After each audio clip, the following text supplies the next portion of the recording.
Who's Mommy's little cutie? Who's Mommy's little cutie? No, he's Daddy's little tough guy, right?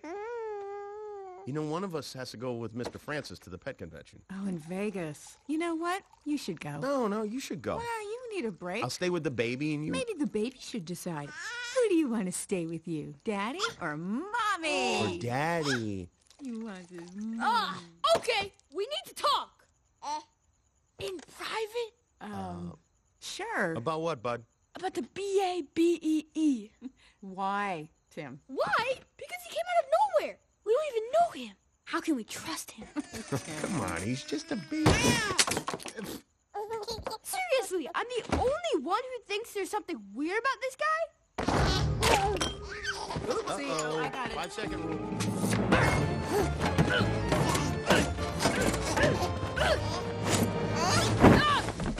Tim? Look at him.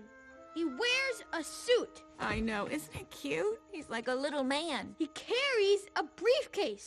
Does no one else think that's, I don't know, a little freaky? Well, you carried Lamb around until you were like... This is not about Lamb. All babies are different, Tim. And each one is special. He's taking over the whole house. Are you taking over the house? Yes, you are. Yes, you are. Trust me, one day you're gonna get to know this little guy, and you are gonna love him with all of your heart. Just like we do. All of your heart?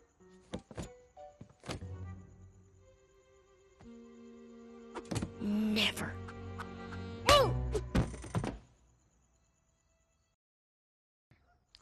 Quiz mummies little cutie. Quiz എന്ന് പറഞ്ഞാൽ ആരാണ്? Mummies എന്ന് പറഞ്ഞാൽ മമ്മിയുടെ, little cutie എന്ന് പറഞ്ഞാൽ സുന്ദരനായ കുട്ടി, ഓമനത്തുള്ള കുട്ടി, ക്യൂട്ടായ കുട്ടിയാണ് ലിറ്റിൽ ക്യൂട്ടി എന്ന് സ്നേഹത്തോടെ വിളിക്കുന്നതാണ് കേട്ടോ.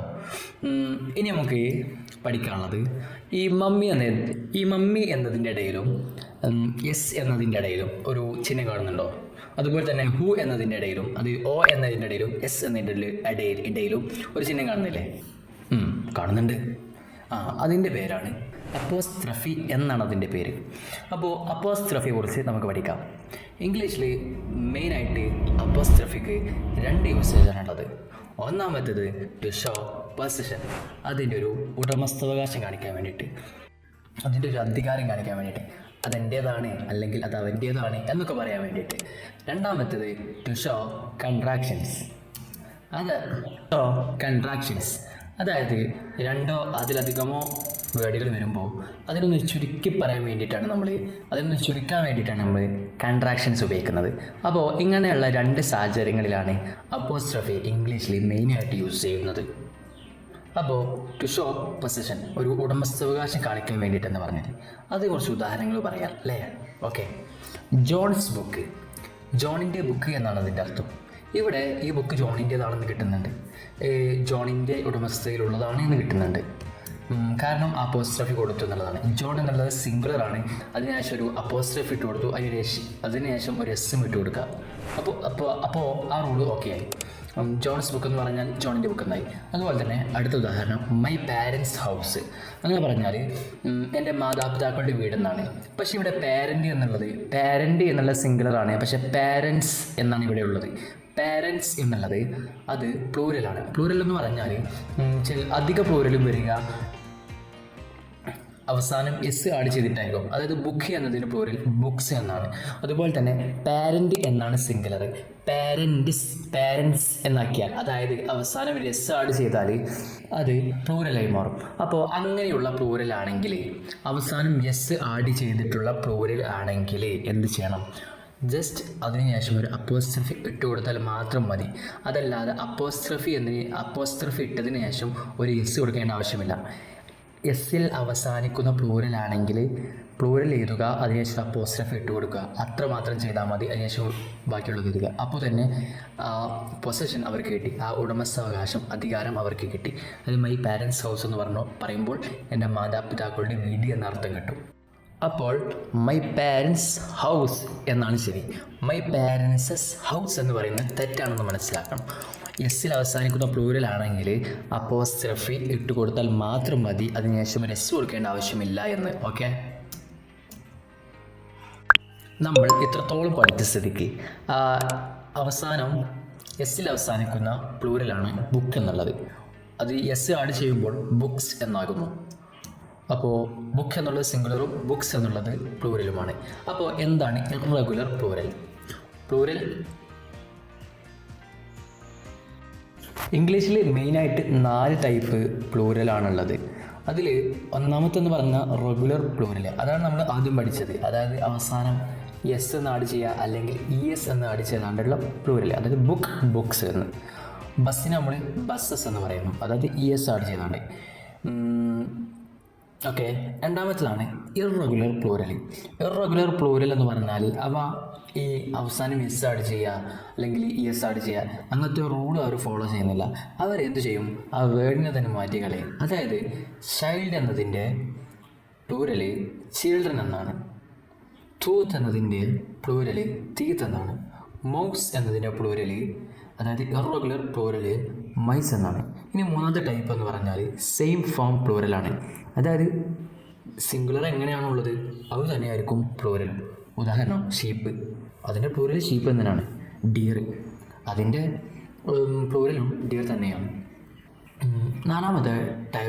നാലാമത്തെ പ്ലൂരലാണ് ഫോറിൻ പ്ലൂരൽ എന്ന് പറഞ്ഞാൽ. അതായത് അത് മറ്റുള്ള ലാംഗ്വേജിൽ നിന്ന് കടമെടുത്തതാണ്. അത് പിന്നെ ഓക്കെ, ഫോറിൻ പ്ലൂരൽ പറഞ്ഞാൽ അത് മറ്റുള്ള ലാംഗ്വേജിൽ നിന്ന് കടമെടുത്തതാണ്. ഞാൻ കുറച്ച് എക്സാമ്പിൾ ഇവിടെ കാണിക്കാം. ഓക്കെ, അപ്പോൾ നമുക്കിവിടെ പഠിക്കാനുള്ളത് എന്താണ് ഇറഗുലർ പ്ലൂരൽ എന്നാണ്. അതായത് ഇറഗുലർ പ്ലൂരൽ എന്ന് പറഞ്ഞാൽ അവ പ്ലൂരലാകാൻ നോക്കുമ്പോൾ സിംഗുലറിൽ നിന്ന് പ്ലൂരലാകാൻ നോക്കുമ്പോൾ അവർ അവസാനം എസ് ആഡ് ചെയ്യോ ES ആഡ് ചെയ്യുകയോ ഒന്നും ചെയ്യുന്നില്ല. അവർ നേരെ ആ വേർഡിനെ തന്നെ മാറ്റി കളയുന്നു. ചൈൽഡ് എന്നതിൻ്റെ പ്ലൂരൽ ചൈൽഡ്സ് എന്നല്ല, ചിൽഡ്രൻ എന്നാണ്. Okay, children. അപ്പോൾ നമുക്ക് ഈ ചാർട്ട് ഒന്ന് നോക്കാം. അതായത് സിംഗുലർ ആകുമ്പോൾ നമ്മൾ എന്ത് ചെയ്യണം? അതായത് ഉദാഹരണം എടുത്തിട്ടുള്ളത് ഇവിടെ ബോയ് എന്നാണ്. സിംഗുലർ ആകുമ്പോൾ ഒരു അപ്പോസ്ട്രോഫി ആഡ് ചെയ്യുക, നേച്ചർ എസ് കൊടുക്കുക. Okay, ready. ഇനി പ്ലൂരൽ ആകുമ്പോൾ അതായത് അവസാനം എസ്സിൽ അവസാനിക്കുന്ന പ്ലൂരൽ കിട്ടും. അതായത് ബോയ് എന്നുള്ളത് അവസാനം എസ്സിൽ അവസാനിക്കുന്ന പ്ലൂരലാണ്. അതുകൊണ്ട് ബോയ്സ് എന്ന് പറയാം, പ്ലസ് ഇടുക, ബോയ്സ് എന്ന് പറയാം, നേരെ അപ്പോസ്ട്രോഫി നേരെ ഇട്ട് കൊടുക്കുക, ക്യാപ്സ് നേരെ പറയുക. ആൺകുട്ടികളുടെ തൊപ്പികൾ എന്ന് പറയാം. ഇറഗുലർ പ്ലൂരൽ എന്ന് പറഞ്ഞാലല്ല, ഇറഗുലർ പ്ലൂരൽ ആകുമ്പോൾ എന്ത് ചെയ്യാം? സിംഗുലർ എങ്ങനെയാണോ ചെയ്തത് അതുപോലെ തന്നെ ചെയ്യാം. ചിൽഡ്രൻ എന്നാണെങ്കിൽ ചിൽഡ്രൻ എഴുതുക, അപ്പോസ്ട്രോഫി ഇട്ട് കൊടുക്കുക, എസ് എഴുതുക. അത് ഓക്കെ ആയി. ഇനി അപ്പോസ്ട്രോഫിയുടെ രണ്ടാമത്തെ യൂസേജാണ് ടു ഷോ കൺട്രാക്ഷൻസ്. അതായത് കൺട്രാക്ഷൻസ് എന്ന് പറഞ്ഞാൽ എന്താണ് കൺട്രാക്ഷൻസ് എന്ന് നോക്കാം അല്ലേ. രണ്ടോ അതിലധികമോ വാക്കുകളെ ചുരുക്കി ഒറ്റ വാക്കാക്കി മാറ്റുന്നതിനെയാണ് കൺട്രാക്ഷൻസ് എന്ന് പറയുന്നത്. ഇങ്ങനെ ചുരുക്കുമ്പോൾ വിട്ടുപോകുന്ന അക്ഷരങ്ങൾക്ക് പകരം നമ്മൾ അവിടെ ഒരു അപ്പോസ്ട്രോഫി എന്ന ഈ ചിഹ്നം ഉപയോഗിച്ച് കൊടുത്താൽ മതി. അതായത് ഈസ് നോട്ട് എന്നതിന് നമ്മൾ ഈസിൻ്റ് എന്നാക്കി ചുരുക്കുന്നുണ്ട്. ഇവിടെ O എന്ന അക്ഷരം വിട്ടുപോയില്ലേ, O എന്ന അക്ഷരത്തിൻ്റെ സ്ഥാനത്ത് നമ്മൾ ആ അപ്പോസ്ട്രോഫി ഇട്ട് കൊടുക്കുക. ഡു നോട്ട് എന്നുള്ളത് നമ്മൾ ഡോണ്ട് എന്നാക്കി ചുരുക്കുന്നുണ്ട്. അവിടെ നമ്മൾ O എന്ന് വിട്ടുപോയിട്ടുണ്ട്. ആ സ്ഥലത്ത് നമ്മൾ അപ്പോസ്ട്രോഫി ഇട്ട് കൊടുക്കുന്നു. അപ്പോൾ ഇത്രയും നിങ്ങൾക്ക് മനസ്സിലായി എന്ന് വിചാരിക്കുന്നു. No, he is daddy's little tough guy, right? No, അല്ല, ഹി ഈസ് അവനാണ് ഡാഡിയുടെ ലിറ്റിൽ ടഫ് ഗൈ, കൊച്ചു മിടുക്കനാണ് അല്ലെങ്കിൽ കൊച്ചു ധൈര്യശാലിയാണ്, റൈറ്റ് അല്ലേ എന്നർത്ഥത്തിൽ. നമ്മൾ അപ്പോസ്ട്രോഫിയുടെ 2 പ്രധാന ഉപയോഗങ്ങൾ പറഞ്ഞു. ആ 2 ഉപയോഗങ്ങൾ ഇവിടെ വന്നിട്ടുണ്ട് എന്ന് നിങ്ങൾക്ക് കാണാൻ കഴിയും. ഹീസ് എന്നുള്ളത് ഹീസ് എന്നാണ്. ഡാഡീസ് എന്നുള്ളത് അതൊരു പൊസിഷൻ കാണിക്കാൻ വേണ്ടിയിട്ടാണ്. അതായത് ഡാഡിയുടെ കുട്ടിയാണെന്ന് പറയാൻ വേണ്ടിയിട്ടാണ്. ടഫ് ഗായ് എന്ന് പറഞ്ഞാൽ ധൈര്യശാലി, മിടുക്കൻ എന്നൊക്കെ അർത്ഥം, റൈറ്റ് അല്ലേ? റൈറ്റ് എന്ന് പറഞ്ഞാൽ അല്ലേ എന്ന അർത്ഥത്തിലാണ് ഇവിടെ ഉപയോഗിച്ചിരിക്കുന്നത്. ഓക്കെ,